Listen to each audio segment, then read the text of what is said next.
NDMA was a molecule that was discovered actually a long time ago in the process of manufacturing rocket fuel. It is a chemical that is a combination of DMA and nitrogen, or the N. Together, it comes together to form a compound that is highly carcinogenic. It actually hasn't been studied in humans because it's so carcinogenic.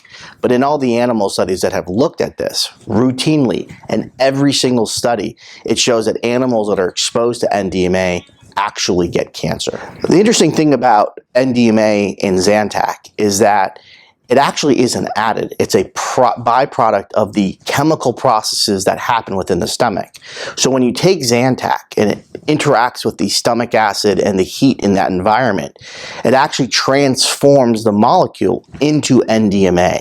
That's why people who take Zantac or ranitidine are shown to have over 400 times the legal allowable limit of NDMA in their urine. The process of digesting the drug itself creates the carcinogen, which is why it hasn't been discovered until recently. We have an epidemic of cancer in our society, and for years we've been trying to figure out what's behind it. We have done a lot of work, for example, exposing the causes of non-Hodgkin's lymphoma in our Roundup litigation. Now we have another source of cancer.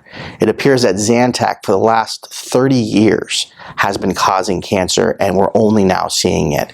People all around our country have gotten cancer today because they took Zantac for too long, and that's something that needs to be fixed.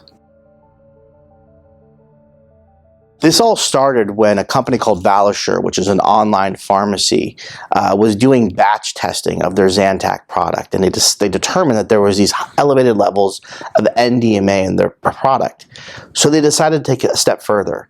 They actually conducted experiments. They created artificial gastric fluid models, added Zantac to it to see what happened, and they showed in a laboratory model that when you add Zantac to the environment that's within the human stomach, it actually leads to the creation of NDMA.